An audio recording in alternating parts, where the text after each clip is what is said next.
Bought a house for my GF with hard work and was ready to propose, but she suddenly wanted to find herself. Hello, everyone. My GF just ended our 4-year relationship after I did some poking and prodding. We have a house, a life, I just finished saving for a ring last week. Tomorrow we have reservations for our 4-year anniversary, and I'm hyperventilating a bit. The story is a little complicated. She's had a hereditary disease her whole life. We started dating when she was in remission, of sorts, and she got sick again about a year in. It's been a mess of new drugs, sickness, health, etc. for her. We've made it through together, it made our bond very strong. I own my own business, so I was able to work and support us both when she couldn't work her full-time job. However, this business found me pretty successful at a young age. I fell into a deep depression. She helped me through that just by being there, but it's been rough. I gained back 90 of the 100 pounds I lost in high school, drank heavily, I became much more withdrawn, I lost my lust for life. All for a business. She's always been the type to never speak up. She never wants to upset anyone to a fault. She was walked all over in past relationships, jobs, etc. I pushed as hard as I could to figure out simple things, like what she wants to eat for dinner. Her doctors had a note not to trust what she says because she's oftentimes more sick than she says she feels. About 18 months ago we made the decision to move, after living together for a year, out of the city. The city was killing us, and we picked out a house in our dream location. I purchased it knowing full well it's not smart to own a house with and so you're not married to. We made the decision she'd finally quit her job and go back to school for a career she loves. It took her our whole relationship to do so. I've been supporting us 100% the whole time, without her asking. She's always felt terrible about it. This change kicked me out of my depression. We were in a place that I could thrive in, she could go to school and work and we could have a family. I hired people, started working a normal schedule, stopped drinking heavily, and most importantly my focus was life again, not business. I was living for experiences. She loved the change in me, we were more active, she dove into school, and all was good. We talked heavily about marriage, had a rough time frame, everything was going really great. Then she got sick in October. Like, really sick. 6 weeks in the hospital. I hired extra people and commuted 5 hours a day to see her, only missing 3 days. She ultimately had surgery and has been recovering at home the past month, able to get out and about a bit. I noticed a change as she was in the hospital. She wasn't excited to see me. I started having panic attacks when I got home due to the hours and schedule. I had thoughts of overwhelming dread that she was actually falling out of our relationship. We talked about it and she assured me that was not the case, and through some reading I found that these thoughts were part of the depression I thought was gone.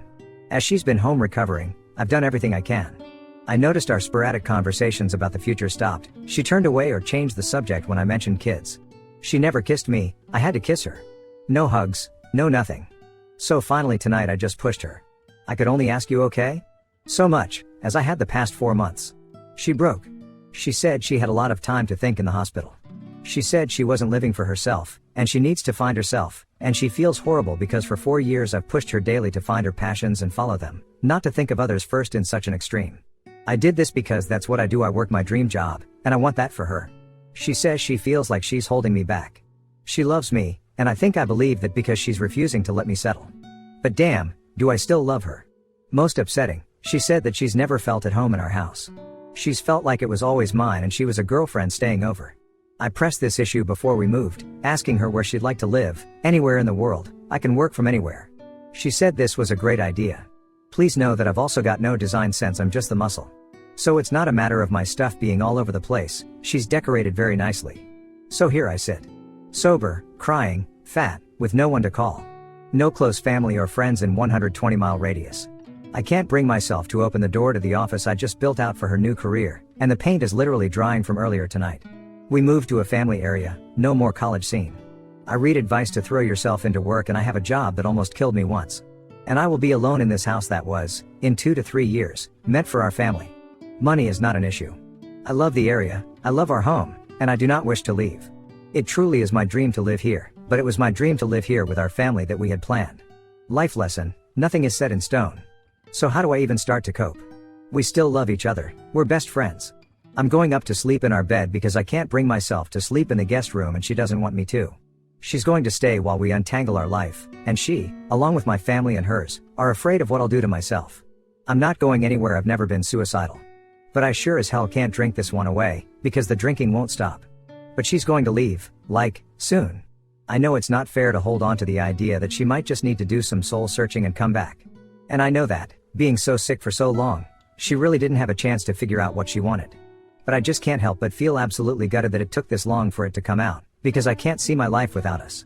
It's the most life-shattering thing I've ever felt. Update 1. The past 24 hours have been a beautiful and sad journey. After the initial shock wore off, we've done a lot of talking, and for the first time we've been completely honest with each other at the same time. We've been waiting and waiting for our relationship to fit into the life we've built around it. We've had a hard go at it with the sicknesses, depression, and ultimately the transitional time in our lives. It was a hard time for everyone around us, getting out of college and finding ourselves. We both care so much for each other that we tried to force it to work, ultimately denying our own desires in the process. Personally, I admitted to myself that I am more afraid to be alone in this house and area than I am upset our time living together is ending. I have struggled with this since we moved here 18 months ago, because this is my dream. However, I've had serious doubts about our relationship, and the thing that kept me from saying anything was a fear of the unknown, a fear of living alone, as an adult, for the first time in my life. XGF was very clear that it's not fair for me to feel guilty about the life I've built, and this is very true. Likewise, it is not fair to blame her for not wanting the same life. I do wish she had spoke up sooner, but ultimately I love her for trying to make it work because she wanted me to be happy. XGF simply does not know what she wants. She thought she wanted a house, kids, and a family, and when they started coming she realized that she didn't know what she wanted. She only knows that she doesn't know what she wants. We are both adamant that life is too short to settle. This is important. We've been living as best friends for a long time now, years maybe. Saying this out loud was a relief, because it does no mean either of us want our relationship to end, it just needs to evolve into its proper state. We decided to take the week to pack her stuff up, and while it is sad, it's amazing to be with each other now that this is in the open. Sure, there is the initial feeling of hatred at everything that reminds us of the relationship, because it's a hard thing to close an overall happy time in your life when you know it's for the best. But this is not an angry breakup, and it's been important to realize that the memories of these objects are all good memories. When the sweeping feelings of fear and sadness go away, happiness will remain. I've come to realize that it's not healthy to fill a void in oneself with a relationship. My biggest fear is being alone, because I don't yet know how to do that. This relationship became a way for me to fill that void and avoid the fear. I know the process is just starting, and I know there will be some hard days ahead, but I have a feeling that I've felt much more alone in our relationship the past year than I will outside of it. XGF and I aren't denying that we are very good friends, so this isn't goodbye. It's a change in living situation, and a new personal journey for the both of us. And so life goes on. I've started the hunt for the right therapist, and my short-term plan is to get through moving her out. I will admit that the thought of taking her key is terrifying, and I'll miss the small things like the tampon box in the closet and the shoes all over the entry. But as time passes, I think this sadness will reside, and only happy memories will remain as we reminisce and catch up over lunch someday soon. Update 2. I didn't know what to expect from this event, because I had been dreading it for over a year. It's fair to say that the anxiety, worry, and pain it caused in that time ran my life. I didn't take inventory of this worry, though, until we separated. Today I find myself with the familiar pit in my stomach, the one that's become a companion of sorts since we bought the house, and then remember that there is nothing to worry about, it's done. And I truly feel much better. I have a lot of anxiety about the future. I have to come to terms with the fact that I've been preparing for marriage and a child in serious ways, and that plan is on hold. XGF and I have been living together since we decided to part ways a couple days ago. We didn't know what else to do, it just felt wrong and inappropriate to rip the band-aid after such an amicable decision. But I think we were both skeptical that it wasn't a good idea. It turns out it was the best thing we could have done, because it took some time for us to open up and ultimately resolve this entire thing. Last night I came home after being out most of the day letting her pack. She hadn't got much done, just kind of started a few chores and was visibly shaken. She saw me and started crying, because, I would find out later, she really thought I was making up the whole "we've been living as best friends" thing to get her through the move out. She sees how much I do love and care for her, and it upset her because she thought she would be breaking my heart. It's important to note that this illustrates her issues. Putting others ahead of yourself is mostly a good thing, but when you value the simple happiness of those around you over your long-term emotional well-being to the extent it affects your quality of life, it's unhealthy. I recognized this and was hell-bent on making sure she wasn't staying the rest of the week just for me. This was the catalyst for probably the most honest and healing talk we've ever had. We sat on the couch for hours, talking about us and what happened. Ultimately she saw that I was completely honest with her, and that changed everything. We had both felt the same way for so long. Once that thin veil of a romantic relationship was lifted and the expectation was gone, we instantly opened up and have actually been closer than we've ever been. It's strange and unexpected, but I think it's very welcome from both sides. We have a very special relationship, it just isn't romantic. I think the most complicated thing about this situation is how simple it is. We are two people that fell in love, and that love transformed into the love of two close friends over time. We saw it all the way to the end, as far as we could go before a refused proposal ruined our relationship. We tried, it just didn't work in that way. She told me that she had waited for months because she had no idea her feelings were mutual. Years of business have taught me not to wear my heart on my sleeve, and while I lived with these thoughts, I was very careful not to show my hand. Why? It's complicated. Our relationship was an ebb and flow of emotion. She was extremely sick at times, and extremely healthy at other times. I was the same with my depression. I have always been her main caregiver during this, and those doubts became hard to justify as true or circumstantial for both of us. Our relationship was very much that of a parent and child at times. It became a waiting game. It's not easy to think straight when you're spending 40 hours in the car 6 weeks in a row with your life on hold, or working a job you hate because you don't want to upset your coworkers by leaving. As we always experienced periods of health after the sickness, there was always a light at the end of the tunnel. We both care for each other so much and understood sickness that we didn't want that to be a determining factor in our future healthy lives. So we both waited. In the spurts of good health, we continued to build the life we thought we wanted, never stopping to assess the one determining factor together, our relationship. We simply thought we needed to see the big picture, and in a way I think we did. Now that the life is set up, there are no doubts in either of our minds. We talked a lot about the timing, because she felt terrible. It came up when she was in the hospital and around the holiday. Keep in mind she had thought this was one-sided, so she had wanted to say something but didn't want to ruin this time of year. I think this was the first time she really knew I was being truthful when I said I felt the same way, and there has never been a good time to do this. She said she felt guilty because she wanted us to see each other's families one last time.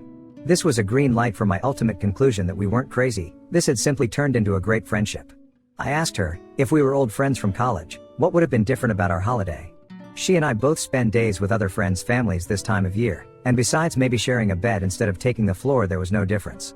We are very close friends with each other's family members, and none of those relationships have to change. I think in the end, we are going to go on to stay good friends with very little break because that's what we've been for 2 years. We both think our friendship will grow now that the awkward expectation of romance no longer exists, and we're mutually happy about it. I am very scared to be alone, and that is my next big adventure. It's going to be one day at a time, and I am not looking for a big break until I venture on to start the family hunt from zero. But I know that I have to be okay here by myself to have any sort of chance at a healthy relationship in the future, so that's what I'll do first. Update 3, today she moved out of our home. We always called it a home, but I don't think we ever got there. I think it was still just a house to both of us. Her whole family decided to come. We are very close and I've always felt closer to them than almost my entire real family. A lot of my pain did not come from our separation because there truly is no heartbreak there. We love each other deeply, but it is a familial love. It has not been romantic love for a long time.